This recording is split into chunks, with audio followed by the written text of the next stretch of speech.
Olá, boa noite. O Supremo Tribunal Federal começa a julgar ação sobre a repatriação de menores vítimas de violência doméstica. STF valida a lei do município do Rio de Janeiro que determina a instalação de fraudários em parques e praças na cidade.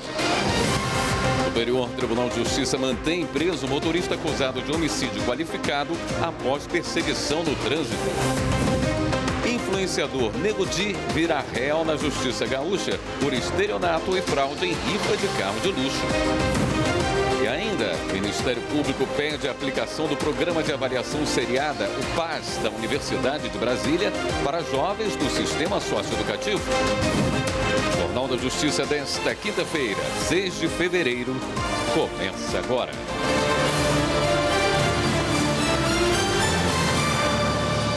O ministro do Supremo, Alexandre de Moraes, manteve a prisão preventiva do tenente-coronel do Exército, Rafael Martins de Oliveira. Ele é um dos suspeitos de ter participado de um plano para matar o presidente Lula, o vice-Geraldo Alckmin e outras autoridades. O ministro negou o pedido para a troca da prisão por medidas alternativas. O Supremo Tribunal Federal validou uma lei do município do Rio de Janeiro que determina a instalação de fraudários em parques e praças na cidade. A repórter Carolina Chaves tem os detalhes. A decisão é do ministro Flávio Dino, que atendeu o recurso apresentado pela Câmara Municipal do Rio de Janeiro. Dino reformou decisão da Justiça Estadual, que havia invalidado a lei de iniciativa parlamentar, por entender que, ao obrigar a Prefeitura a instalar equipamentos, a norma interfere no funcionamento e organização da administração pública municipal. Ao analisar o recurso da Câmara Municipal, Flávio Dino ponderou que nem sempre uma lei de iniciativa parlamentar que cria despesas para o Executivo é inconstitucional. Segundo o ministro, não há ofensa à separação dos poderes se o objetivo da lei é garantir princípios fundamentais previstos na Constituição, como a proteção dos direitos das crianças. Além disso, segundo Flávio Dino, a norma não trata da estrutura ou atribuição de órgãos da administração pública.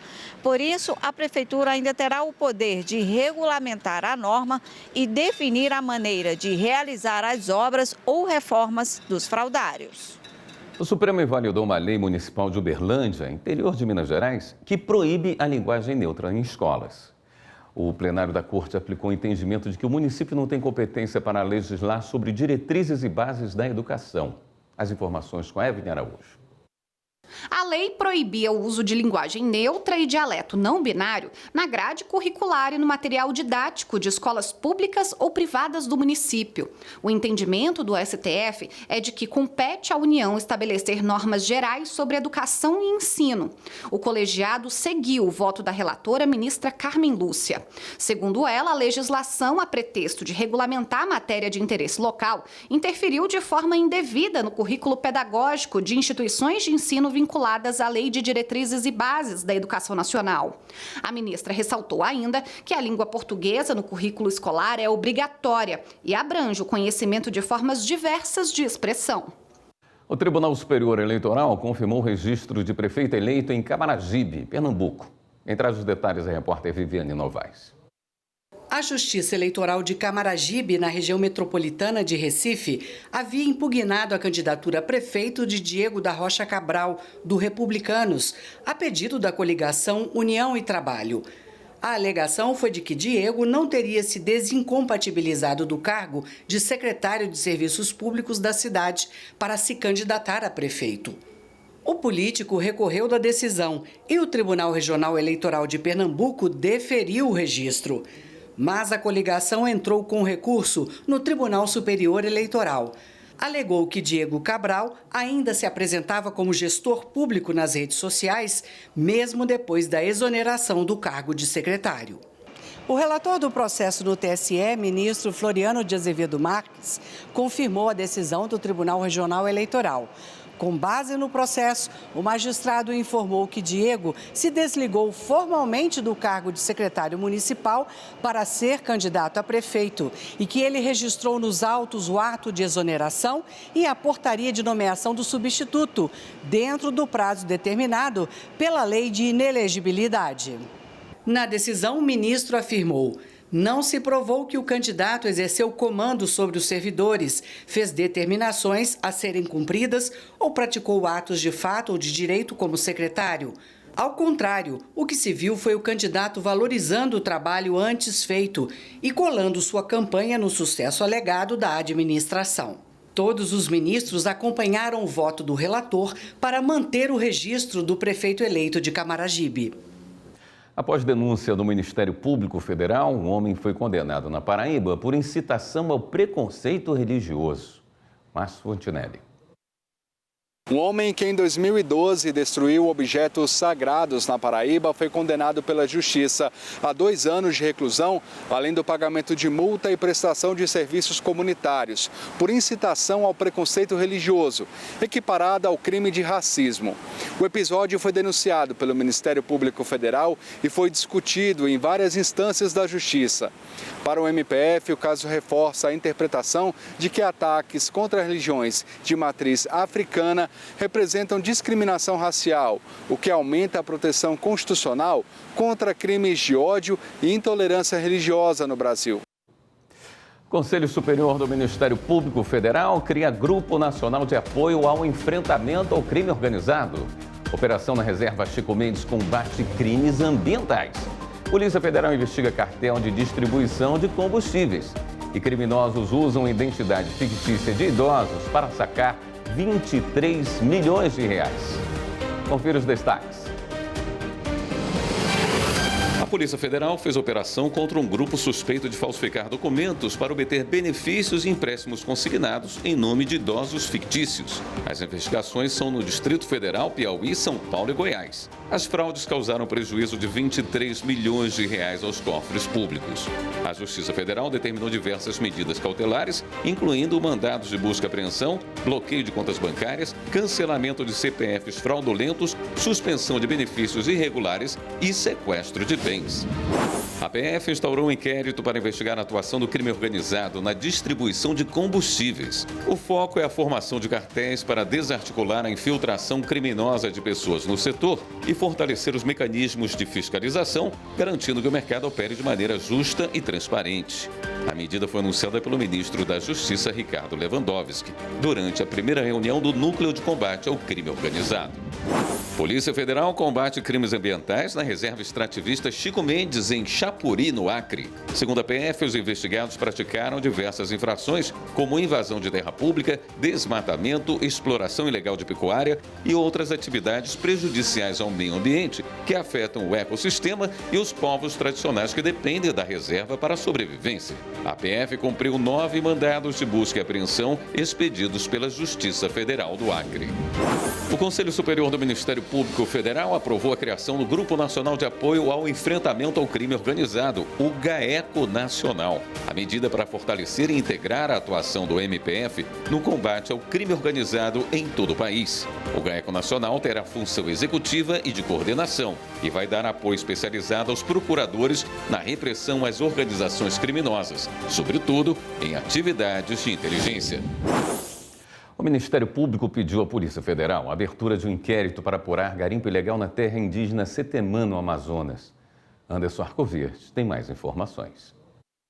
De acordo com o Ministério Público Federal, lideranças indígenas informaram a presença de balsas de garimpo no Rio Madeira e ameaças contra a comunidade.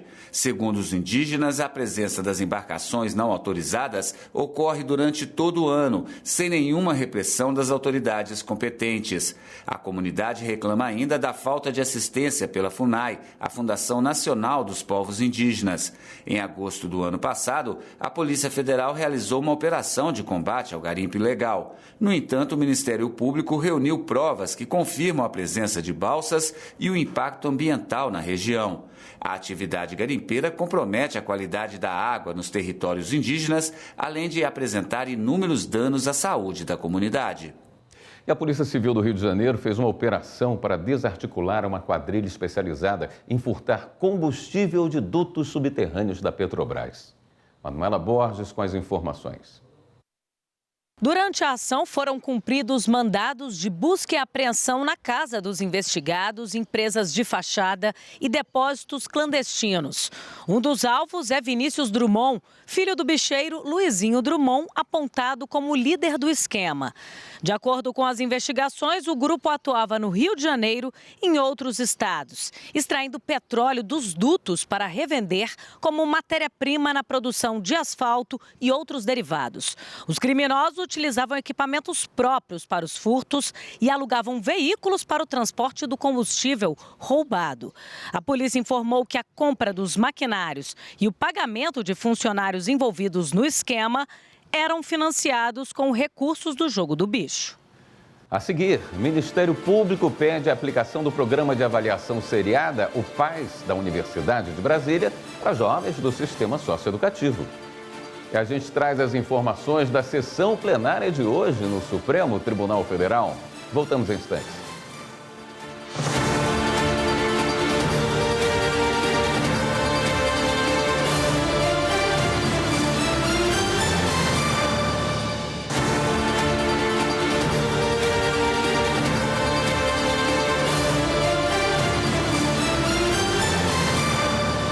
O Supremo Tribunal Federal começou a julgar uma ação sobre a repatriação de menores vítimas de violência doméstica. A repórter Marta Ferreira acompanhou a sessão plenária e tem as informações. Está em discussão dos pontos da Convenção da Haia, tratado internacional que tem por finalidade facilitar o retorno de crianças retiradas ilegalmente do país de origem. A ação proposta pelo PSOL pede que, em casos de suspeita ou evidência de violência doméstica em país estrangeiro, a criança não seja obrigada a voltar ao lar do agressor onde vivia antes de ser levada, ainda que a criança não seja alvo direto de perigo. A questão foi levada para ser definida pelo plenário. O julgamento começou com as manifestações dos envolvidos. A advogada e deputada federal Luciene Cavalcante da Silva falou pelo PSOL. O partido pretende que, se o motivo da vinda da criança para o Brasil for a violência contra a mãe, o caso também se enquadre nessas exceções. Ou seja, se houver essa situação, que se proíba o retorno da criança ao país de origem. Deportados não são criminosos. Mães em fugas de lares com violência doméstica e familiar não são sequestradoras e criminosas. O Estado brasileiro não pode ter dúvida com relação a isso. São mulheres em vulnerabilidade que possuem o direito de serem acolhidas e protegidas e viverem com seus filhos e filhas num ambiente sadio e seguro. Representando a AGU, Rodrigo Carmona Castro Rodrigues explicou como o órgão procede diante de denúncias de violência envolvendo crianças vindas do exterior e manifestou posicionamento da AGU perante a ação. Queria que ficasse bem clara a opinião da AGU nesse processo. A gente entende que a violência doméstica, ainda que só contra a mãe, e ainda que a criança não presencie a violência, é um motivo para o não retorno da criança. Ela se enquadra no artigo 13b, porque expõe a criança a risco. Mas nós entendemos que essa violência tem que ser comprovada. Assim, como essa comprovação vai ser feita, ainda que seja uma suspeita fundada, como o Ministério Público falou, nos parece adequado. Mas tem que haver uma instrução probatória. A mera alegação irá expor o Brasil internacionalmente, porque os demais países que adotam a convenção não acatam esse argumento. E se a gente seguir esse caminho, eles vão passar a interpretar que a gente não está cumprindo a convenção. E se eles interpretarem que a gente não está cumprindo a convenção, eles não vão acatar nossos pedidos de cooperação ativa. E a gente não vai conseguir repatriar as crianças que estão fora do Brasil. A gente depende deles para repatriar as crianças que estão fora do Brasil. Então, esse é o problema aqui nessa análise e nesse avanço. A procuradora da Mulher na Câmara dos Deputados, a deputada Soraya Santos, defendeu a proibição da repatriação das crianças ao país de origem diante de casos de violência. Essa interpretação, ela coloca o Estado brasileiro como carrasco das dores dessas mães que ele tem a obrigação de defender. Não pode essa interpretação tratar essas mães, essas mulheres, como sequestradoras internacionais. Porque nessa hora que o Estado brasileiro as enquadra como sequestradora, ele precisa entender que é nessa hora que ele já tirou dela qualquer condição de um trabalho digno, da luta por um lar estável e a luta pelos seus filhos. O Defensor Público Geral Federal disse que a violência doméstica já é uma forma de impedir a repatriação das crianças vítimas de casos de violência, assim como as mães. A maior parte das mães que retiram seus filhos, elas residem em países e que sofrem ou sofreram algum tipo de violência. E essas violências, elas são silenciosas ou são silenciadas, inclusive pelas barreiras linguísticas, culturais, religiosas, éticas de determinado país. E exigir a comprovação cabal é relegar a proteção da mulher a uma mera comprovação ou exigências de comprovação. O Procurador-Geral da República, Paulo Gonet, se manifestou pela parcial procedência do pedido feito pelo PSOL, levando em consideração a fundada suspeita de violência doméstica. É necessário entender que a convenção deve ser lida como a dizer, diante de fundada suspeita, também deve ser impedida, deve ser recusada a postulação de retorno do menor. E isso a partir de uma interpretação conforme a Constituição. Nós temos um dispositivo na Constituição que diz que os interesses da criança, o interesse do menor, deve ter absoluta prioridade. Olha, se eles devem ter absoluta prioridade, diante de um cenário em que há a possibilidade marcada por elementos concretos, elementos objetivos de dano para a criança, essa absoluta prioridade da criança induz a essa conclusão de que a criança não deve ser retornada nesse contexto. A outra questão é saber como que se vai provar que provas, que elementos de convicção seriam necessários para caracterizar a fundada suspeita. Isso vai ser visto caso a caso. Depois, o julgamento foi suspenso e será retomado em uma outra data ainda a ser definida. Também na sessão de hoje, o plenário retomou a análise sobre a legalidade de prova obtida a partir de revista íntima de visitantes em presídios.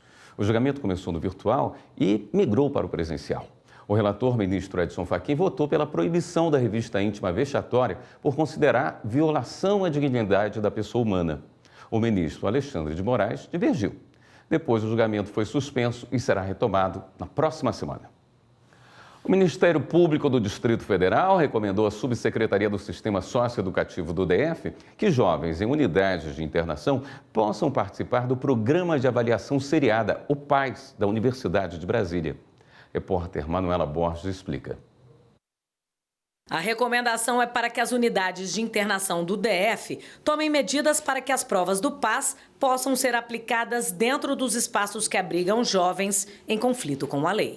Na recomendação, o Ministério Público destaca o artigo 94 do Estatuto da Criança e do Adolescente, que determina: as entidades que desenvolvem programas de internação têm as seguintes obrigações, entre outras: observar os direitos e garantias de que são titulares os adolescentes, não restringir nenhum direito que não tenha sido objeto de restrição na decisão de internação, preservar a identidade, oferecer ambiente de respeito e dignidade ao adolescente, propiciar escolarização e profissionalização. O Ministério Público do Distrito Federal argumentou ainda que a medida socioeducativa de internação tem como objetivo não só responsabilizar o jovem infrator, mas também integrar o adolescente à sociedade, além de garantir seus direitos individuais e sociais. Sustentou ainda que o programa de avaliação seriada ofertado pela Universidade de Brasília é uma importante oportunidade de acesso ao ensino superior e amplia as chances de entrar no mercado de trabalho. Na recomendação, o Ministério Público deixou claro que, em caso de descumprimento, vai adotar medidas judiciais para assegurar a fiel regularidade dos serviços prestados dentro das unidades de internação do Distrito Federal. O Ministério Público alertou ainda que o gestor que não cumprir a recomendação poderá responder por improbidade administrativa, que é o mau uso do dinheiro público. O humorista e influenciador Nego Di virou réu por fraude em rifa de carro de luxo no Rio Grande do Sul. O repórter Pablo Lemos traz os detalhes desse caso. Dilson Alves da Silva Neto, conhecido como Nego Di, virou réu após a Justiça do Rio Grande do Sul aceitar a denúncia do Ministério Público nesta semana. O humorista e influenciador foi acusado de estelionato, lavagem de dinheiro, uso de documento falso e promoção de loteria. De acordo com o MP, ele lucrou cerca de R$2,5 milhões com rifas online ilegais entre novembro de 2022 e maio de 2024. Ao todo, foram 34 vezes. Nego Di chegou a oferecer como prêmio um carro de luxo avaliado em mais de R$500 mil. Em um vídeo publicado numa rede social, ele aparece tentando ligar para a suposta vencedora, que não atendeu a ligação. Segundo a denúncia, tudo não passou de uma simulação, porque a mulher chamada de Silmara nunca existiu. Foi apenas um personagem que ele mesmo criou para dar legalidade ao esquema. A apuração também aponta que, antes de concluir a rifa, Nego Di teria transferido o veículo para terceiros e adquirido o próprio número sorteado. O Ministério Público descobriu que os sorteios eram feitos sem controle e transparência. Vale lembrar que a venda de rifas é ilegal, a não ser que seja promovida por instituições beneficentes autorizadas pelo Ministério da Fazenda. A esposa do humorista e influenciador Gabriela Vicente de Souza também responde por lavagem de dinheiro dentro do mesmo esquema criminoso. A Justiça Gaúcha já agendou a primeira audiência para março. Nego Di ainda é réu em outro processo de estelionato por vender, mas não entregar produtos de uma loja virtual em que era sócio. Cerca de 370 pessoas teriam sofrido prejuízos que somam mais de R$5 milhões. No próximo bloco, Justiça Federal do Paraná homologa acordo que encerra uma disputa de 23 anos entre a Petrobras, o Ministério Público Federal e o Ministério Público do Estado.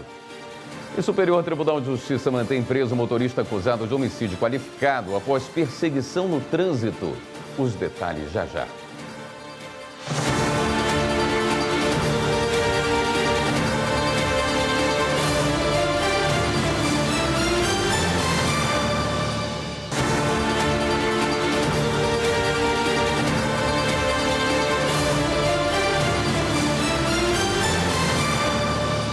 Por decisão do Superior Tribunal de Justiça, o motorista acusado de homicídio qualificado após perseguição no trânsito vai continuar preso. Quem traz os detalhes desse caso é Jafer Araújo. O pedido de liminar em habeas corpus foi apresentado com o objetivo de revogar a prisão preventiva do homem acusado de matar o passageiro de um carro de aplicativo. De acordo com a denúncia do Ministério Público de São Paulo, o homem perseguiu por quase 5 quilômetros o veículo após supostamente ter sido fechado. Ao alcançá-lo, emparelhou o carro, exibiu a arma de fogo e começou a proferir ofensas. O motorista de aplicativo então acelerou o carro para fugir, mas o acusado teria disparado a arma e atingido o passageiro que estava no banco de trás. Depois de ser acusado de homicídio qualificado por motivo fútil e ter a prisão em flagrante convertida em preventiva, o homem alegou ao STJ que a medida não estaria apoiada em fundamentos capazes de autorizá-la. Sustentou ainda que medidas cautelares alternativas previstas no Código de Processo Penal seriam adequadas e suficientes para que o processo pudesse prosseguir sem a necessidade de prisão. Mas, ao indeferir liminarmente o pedido, o presidente do STJ, ministro Herman Benjamin, afirmou que a situação não tem urgência necessária para justificar a intervenção em regime de plantão. Com isso, o habeas corpus vai tramitar na 6ª turma da Corte. E o STJ negou liminar a um empresário condenado por exploração ilegal de minério com uso de documento falso. Marina Campos. O pedido de habeas corpus foi apresentado por um empresário do setor de mineração condenado pelos crimes de usurpação de bem da União e falsificação de documentos. De acordo com a denúncia do Ministério Público, o réu, por meio de sua mineradora, explorava quartzito em uma área de domínio da União, no município de Barbacena, em Minas Gerais. Durante fiscalização do antigo Departamento Nacional de Produção Mineral, agentes apreenderam documentos fiscais que comprovavam a comercialização de grandes volumes do mineral. Diante disso, o empresário foi condenado a mais de 2 anos de prisão em regime semiaberto por usurpação do bem público e a mais de 2 anos e 4 meses de reclusão em regime aberto por falsificação de documentos. A defesa impetrou um habeas corpus no Superior Tribunal de Justiça, alegando que não haveria indícios suficientes da autoria do uso de documento falso. Mas o presidente do STJ, ministro Herman Benjamin, afirmou que a situação dos autos não se enquadra nos requisitos de urgência exigidos para a intervenção durante o plantão judiciário. Assim, a liminar foi negada e o mérito do habeas corpus será analisado pela 5ª turma. O Superior Tribunal Militar manteve a condenação de um capitão do Exército a 4 anos de prisão por peculato, que é o desvio de recursos públicos. Viviane Novaes. O militar foi acusado de desviar mais de 260 pneus de um batalhão em Brasília, causando um prejuízo de quase R$300 mil aos cofres públicos. Os pneus eram repassados a um borracheiro, que também foi condenado a 3 anos de reclusão. O capitão, que comandava o pelotão de transporte, desviava pneus novos e recalchutados e fazia a substituição por pneus usados recolhidos no lixo. O material era levado num carro militar para a borracharia, que fica em Santa Maria, cidade satélite do Distrito Federal, onde era revendido. O esquema foi descoberto depois que um tenente assumiu o comando do pelotão. O Superior Tribunal Militar manteve a condenação por unanimidade, destacando que as provas eram consistentes. A Justiça Federal do Paraná homologou uma solução para encerrar uma disputa de 23 anos entre a Petrobras, o Ministério Público Federal e o Ministério Público do Estado. Após negociações e análises técnicas, as partes chegaram a um consenso sobre como implementar medidas de reparação ambiental devido a um vazamento de óleo diesel na Serra do Mar em 2001. Os detalhes com o repórter Pablo Lemos. O ponto central do acordo é um projeto na região costeira do Paraná para estabelecer um sistema avançado de monitoramento, previsão e alerta para eventos meteorológicos extremos.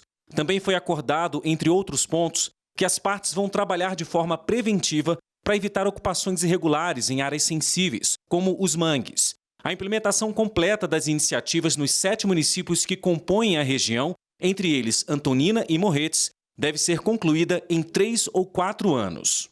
Ao longo dos anos, o cumprimento dos termos acordados enfrentou diversos obstáculos. O caso teve início em fevereiro de 2001, quando mais de 52 mil litros de óleo diesel se espalharam na Serra do Mar, de Morretes até a Baía de Antonina. A causa foi o rompimento de uma tubulação que interliga a refinaria Presidente Getúlio Vargas ao terminal aquaviário de Paranaguá, no estado paranaense. Os dois pertencem à Petrobras. A Petrobras concordou em arcar com os custos de recuperação da área atingida. O valor é estimado em 12 milhões de reais. O documento também prevê que a indenização de 90 milhões paga pela petrolífera em maio de 2012 seria direcionada para o Instituto Chico Mendes de Conservação da Biodiversidade para medidas de enfrentamento dos danos causados por enchentes e deslizamentos de terra que afetaram o litoral paranaense em março de 2011, entre outros projetos. O Memorial do Ministério Público Federal em Brasília apresenta até o dia 28 deste mês a exposição PGR sob olhares diversos, uma proposta de inclusão, arte e reconhecimento. Repórter Madeleine Machado acompanhou a abertura. A mostra inclusiva reúne 24 obras, entre fotografias e pinturas assinadas pelos artistas Bruno Moura, que tem síndrome de Down, e Rafael Santos Bittencourt, jovem com autismo não verbal. Busca reforçar o compromisso do MPF com a acessibilidade, a diversidade e o estímulo à cultura como ferramenta de inclusão. Eu aprendi a tirar foto com a minha chefe, no meu trabalho antigo do antigo estágio, CETEF. E aí ela me inspirou. Quer dizer, eu inspirei ela, porque eu gosto de tirar foto, porque tirar foto é vida. É gratificante vê-lo cada dia mais alcançando o lugar dele, né? no mundo. Isso é muito importante. A exposição que convida o público a enxergar a Procuradoria-Geral da República por meio das lentes e pincéis desses artistas neurodivergentes, revelando detalhes, cores e perspectivas que passam despercebidos no cotidiano, contou com uma roda de conversa com os artistas e convidados durante a abertura. Os artistas, eles trazem olhares que muitas vezes outras pessoas não conseguem ter. Eu costumo dizer que para lidar com pessoas com deficiência, antes de tudo, as outras pessoas precisam adaptar os olhares, né? E parece que eles nos ensinam muito isso. A obra de arte deles é uma forma de ensinar esse olhar, então é belíssimo. Além de valorizar a diversidade na arte, a iniciativa busca promover a inclusão e ampliar o reconhecimento de talentos que desafiam barreiras. A gente percebe que as pessoas com deficiência estão conseguindo seu espaço, estão se empoderando, demonstrando a sua arte, e essa é uma forma de interagir com a sociedade e fazer com que a sociedade perceba a importância do tema da inclusão. A mostra pode ser visitada até o dia 28 de fevereiro, de segunda a sexta-feira, das 13 às 17 horas. O Memorial MPF fica localizado na Procuradoria-Geral da República. O agendamento de visitas em grupo é feito pelo e-mail da PGR.